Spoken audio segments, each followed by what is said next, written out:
आज के समय में सबसे महंगी चीज आपका पर्सनल डेटा, और उस पर्सनल डेटा को बचाने के लिए एक डेटा प्रोटेक्शन बिल आता है संसद में। वो दिनों महीनों कई साल वहां पड़ा रहता है। कहने के नाम पर एक मॉनिटरिंग कमेटी, एक इवेल्युएशन कमेटी उसके ऊपर बिठा दी जाती है। उसके बाद कई साल के बाद वो बिल वापस हो जाता है। सरकार ये कहती है कि इस बिल में अब इतने बदलाव कमेटी चाहती है कि इस बिल का जो पर्पस है, हम लोगों के डेटा को जो प्रोटेक्ट करने के लिए बिल लेकर आ रहे थे, इस इन सारे बदलाव के साथ वो डेटा प्रोटेक्ट नहीं हो सकता जो हम लोगों की सुरक्षा चाहते थे। वो बिल वापस हो जाता है। उसके बाद बिल आता है डेटा प्रोटेक्शन बिल 2022।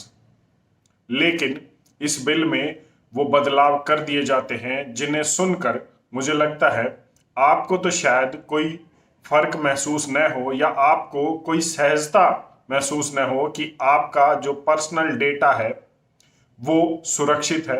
हाँ, इतना जरूर है कि बिग टेक कंपनियाज, हाई टेक कंपनियाज, जिनकी मदद से सरकार अपने इलेक्शन का या आपको प्रभावित करने पर जो वोट हासिल करती है, उन्हें जरूर बड़ा फायदा होने वाला है। हम सभी जानते हैं कि 2019 के इलेक्शन को व्हाट्सएप इलेक्शन भी कहा गया था, सोशल मीडिया इलेक्शन इसे कहा गया था, क्योंकि सोशल मीडिया पर इतना ज्यादा प्रभाव था इलेक्शंस का कि लोगों की मानसिकता बदल दी गई थी। और ये एक दो नहीं, कई रिपोर्ट ये कहती है। डेटा प्रोटेक्शन बिल पर हमने पहले भी बात की थी, और मुझे लगता है कि आपको वो देखनी चाहिए कि किस तरीके की बातें डेटा प्रोटेक्शन बिल में सरकार चाह रही थी और क्या क्या बदलाव उसमें किए गए थे। उसके बाद वो वापस हुआ। यही नहीं, इसमें वायदे तो काफी किए गए और अब भी किए गए हैं, लेकिन जब आप इसकी अंदरूनी चीजें जानेंगे तो मुझे लगता है आपको हैरानी के अलावा कुछ में ज्यादा कुछ बदलाव लगेगा नहीं। पहले एक नियम था कि कोई भी पर्सनल डेटा है, अगर कोई भी कंपनी है तो वो उस देश के लोगों का पर्सनल डेटा उसी देश में रखेगी, बाहर नहीं लेकर जाएगी। फेसबुक है, व्हाट्सएप है, ये जो मेटा इनकी पेरेंट कंपनी है, मान लीजिए वो भारत के लोगों का जो पर्सनल डेटा है वो भारत में ही रखेगी, कहीं और नहीं लेकर जाएगी। ये उस डेटा प्रोटेक्शन बिल में था। लेकिन अब कोई ऐसा कानून इनके लिए लागू नहीं होगा कि इन्हें डेटा यहां पर ही रखना है, ये बाहर भी लेकर जा सकती हैं। इसके साथ साथ पहले कोई भी अगर इंस्ट्रूमेंट, कोई भी चीज अगर नहीं आती थी, इलेक्ट्रॉनिक आइटम आता था, लैपटॉप, मोबाइल फोन या कोई भी आता था, तो एक मॉनिटरिंग इवेल्युएशन कमेटी उसको चेक करती थी कि कहीं इससे स्पाइंग तो नहीं हो रही, जासूसी तो नहीं हो रही। अब वो कमेटी कहाँ होगी कहाँ नहीं, इसके ऊपर भी कुछ ज्यादा आपको पढ़ने लिखने या देखने को नहीं मिलेगा। चलिए ये तो छोड़िए, बहुत बड़ी बड़ी बातें हैं।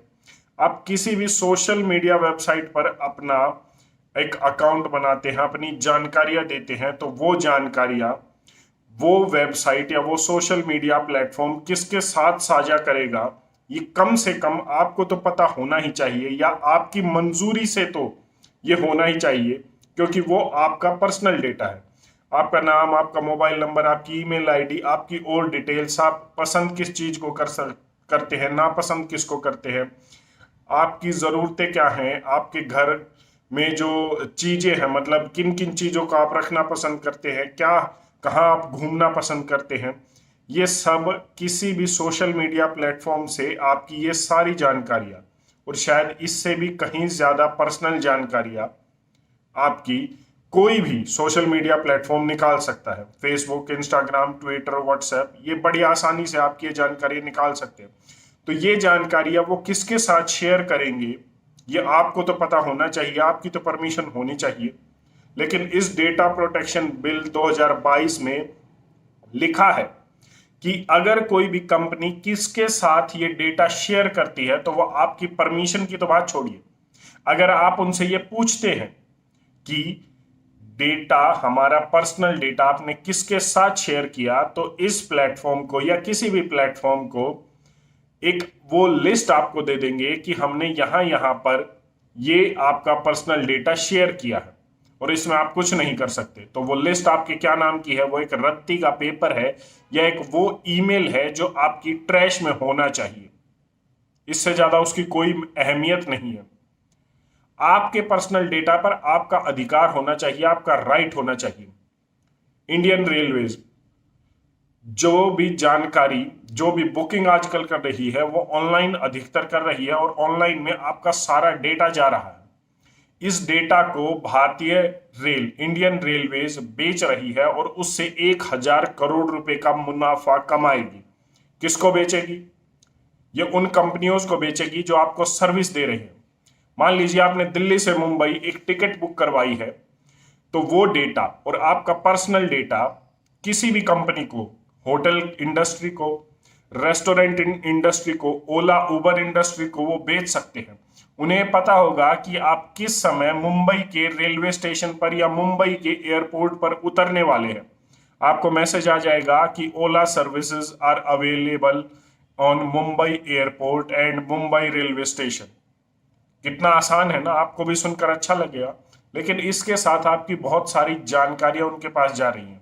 और चलिए छोड़िए, जब ये जानकारियां वो किसी और को दे रहे हैं तो क्या आपसे पूछना नहीं चाहिए? सवाल हमारा हमेशा अलग होता है। आपके पास अधिकार होना चाहिए कि आपका डेटा कहां जा रहा है, कहां नहीं, ये आपको तय करना चाहिए, उन्हें नहीं। सबसे बड़ी बात, सबसे हैरान कर देने वाली बात और सबसे महत्वपूर्ण बात, पहले ये सोशल मीडिया प्लेटफॉर्म अगर कोई प्राइवेसी ब्रीच करती थी, उस नियम को तोड़ती थी, तो उनके ऊपर उनकी जितनी भी जो इनकम है या कह लीजिए जो प्रॉफिट है उसका 4% से 15% तक का भारी जुर्माना लगाया जाएगा। ये नियम था, अब उसे भी कम कर दिया गया है। और सबसे ज्यादा आपकी आंखों में अटकने वाली चीज ये है कि कोई भी इंफॉर्मेशन अगर आप किसी भी प्लेटफॉर्म पर दे रहे हैं तो आपको केवाईसी अपडेट कराना पड़ेगा फेसबुक, ट्विटर, इंस्टाग्राम या किसी भी प्लेटफॉर्म के लिए। अगर आप केवाईसी अपडेट नहीं करा रहे हैं और केवाईसी लिंक नहीं कर रहे हैं तो आपके ऊपर ये प्लेटफॉर्म्स 10,000 तक का जुर्माना लगा सकते हैं। हो सकता है आप इसकी गहराई तक ना पहुंच रहे हो, तो मैं आपको बता दूं कि केवाईसी अपडेट में ये कोई भी सोशल मीडिया प्लेटफॉर्म नहीं रह जाता है। जब आप केवाईसी की जानकारी नहीं देते हैं तो आपके जो डिटेल्ड है, जो पर्सनल डिटेल है, वो इनके पास पहुंच जाती है। और सरकार इस डेटा प्रोटेक्शन बिल 2022 में बड़े आराम से ये लिख रही है कि for the sovereignty and integrity of the country the data can be used by the government. सरकार इस डेटा को बड़े आराम से इस्तेमाल कर सकती है अगर उसे कहीं भी लगेगा कि यह सोवरेनिटी या इंटीग्रिटी ऑफ द कंट्री पर बात आ रही है। हमने देखा कि सरकार के लिए या सरकार की किसी गलत पॉलिसी के लिए या कहीं पर भी गलत हो रहा है उस पर आवाज उठाने के लिए लोगों को बड़े आराम से गिरफ्तार या जेल में डाल दिया जा रहा है। तो क्या आपको नहीं लगता कि अगर कहीं पर भी सरकार को लगेगा कि आप उनका विरोध कर रहे हैं तो केवाईसी अपडेशन तो आपने व्हाट्सएप या फेसबुक या ट्विटर अकाउंट के लिए किया ही हुआ है, तो आप कितनी दूर हैं उनकी पहुंच से, ये आपको सोच लेना चाहिए। मुझे लगता है कि आपको सोच लेना चाहिए कि ये क्या सिर्फ केवाईसी अपडेट तक सीमित है या फिर ये सीमित उस चीज तक है जिसे हम टोटल कंट्रोल कहते हैं, सुप्रीम कंट्रोल कहते हैं। क्या आपको नहीं लगता कि आने वाले समय में हम नहीं रोक सकते इन चीजों को कि हर एक नुक्कड़, हर एक चौराहे, गली पर, हर एक शहर में सीसीटीवी कैमराज, सर्विलियंस कैमराज बड़े आराम से आपको देखने को मिल जाएंगे और उनके जरिए नजर रखी जाएगी। तो कहीं पर भी अगर सरकार को लगेगा कि कोई भी व्यक्ति विरोध कर रहा है या विरोध करने की कोशिश कर रहा है, बेशक सरकार की पॉलिसियां गलत हों, तो आपको बड़े आराम से वो अपने पास बुला सकते हैं या वो आपके घर तक पहुंच सकते हैं। ये कुछ चीजें हैं, आपको पता होनी चाहिए। आपको पता होना चाहिए कि आपका हर एक जो पुलिस स्टेशन है वो एक सेंट्रल सिस्टम से जुड़ने वाला है, मिनिस्ट्री ऑफ होम अफेयर्स से जुड़ने वाला है, सीसीटीवीज वहां लगने वाले हैं और उनके जरिए आप पर कंट्रोल बढ़ने वाला है आपके ऊपर। ये आपको पता होना चाहिए। जमतारा सीरीज देखकर आप ये कह रहे होंगे कि सोशल मीडिया पर पाबंदियां जरूरी हैं, लेकिन ये देश 130 करोड़ लोगों का है, जहां शरीफ लोग भी रहते हैं, इज्जतदार लोग भी रहते हैं।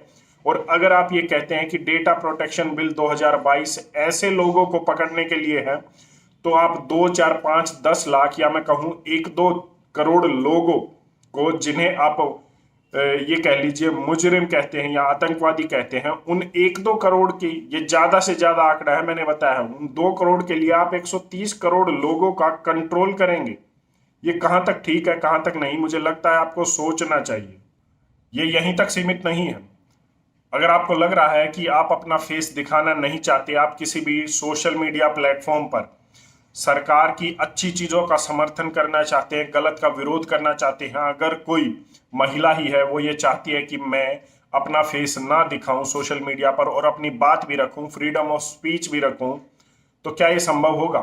क्योंकि अगर आपकी प्रोफाइल पिक्चर से आपकी केवाईसी मैच नहीं करेगी तो आपका अकाउंट सीज हो सकता है। फ्रीडम ऑफ आजादी सिर्फ इलॉन मस्क के डोनाल्ड ट्रंप को सिर्फ ट्विटर पर लाने तक ही सीमित रह जाएगी, आपका और फ्रीडम ऑफ स्पीच का कोई मतलब नहीं रह जाता।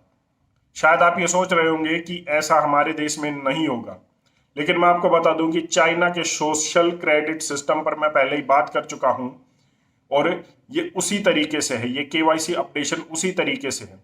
आपके देश में भी ऐसा ही कोई सिस्टम आने वाला है, हो सकता है आपका लिए या आपके देश में उसका कोई नाम दूसरा रख दिया जाए, लेकिन ये होगा जरूर। ये होगा कि किस तरीके से केवाईसी अपडेट के बाद जब आप कोई भी विरोध अगर करेंगे और सरकार को ये अच्छा नहीं लगा या किसी को भी उनको ये अच्छा नहीं लगा, तो आपके क्रेडिट स्कोर को कम कर दिया जाएगा। उसके बाद आपको कहीं जाना है, एयरपोर्ट पर एयर टिकट बुक करानी है तो उस टिकट को रद्द कर दिया जाएगा। आपको रेलवे की टिकट के लिए वेरीफाई नहीं किया जाएगा। अगर आपके परिवार का कोई भी सदस्य बीमार है तो आपको हॉस्पिटल में घंटों इंतजार करवाया जाएगा। हो सकता है आप मेरी बात से हैरान हो जाए या आप हंसे, लेकिन मुझे लगता है कि इस डिटेल्ड वीडियो में जब हमने बात की तो ये आपको देख लेना चाहिए, आपको इसका लिंक मिल जाएगा। बात यहाँ पर गलत लोगों को पकड़ने या गलत लोगों पर कंट्रोल करने की नहीं है, बात यहाँ पर 130 करोड़ लोगों को कंट्रोल करने की है। क्योंकि अगर ये सीमित होता कि गलत लोगों के लिए ये सब हो रहा है, आपके डेटा प्रोटेक्शन के लिए ये हो रहा है, तो डेटा प्रोटेक्ट आपको भी करवाना है, मुझे भी करवाना है, हम सभी को करवाना है। लेकिन इसमें डेटा प्रोटेक्शन की तो बात बहुत कम हो रही है, और जब कंपनी किसी को भी बेच सकती है और उसे बस आपको एक लिस्ट देनी है, वो भी आपके मांगने पर, तो डेटा प्रोटेक्शन का क्या ही रह गया या कितना मसला रह गया वो आप समझ सकते हैं। आपके ऊपर जुर्माना वो लगा सकते हैं। आप ये सोच सकते हैं कि हम जुर्माना नहीं भरेंगे, तो मुझे लगता है कि आपको ये वहम भी अपने मन से निकाल देना चाहिए, क्योंकि वो आप जुर्माना वसूलने के लिए वो आपके घर तक भी आ सकते हैं या आपको कोर्ट भी बुलाया जा सकता है। वो उनके लिए बड़ी बात नहीं होगी। जैसा मैंने पहले बताया कि केवाईसी अपडेट तो आप कर ही चुके हैं। तो मुझे लगता है कि आपको सोचना चाहिए कि ये किस तरफ जा रहा है। ये डेटा प्रोटेक्शन बिल 2022 है या ये सोशल मीडिया जो हाईटेक कंपनियां हैं उनको एक बड़ी जुर्माने की या मैं कहूं उनकी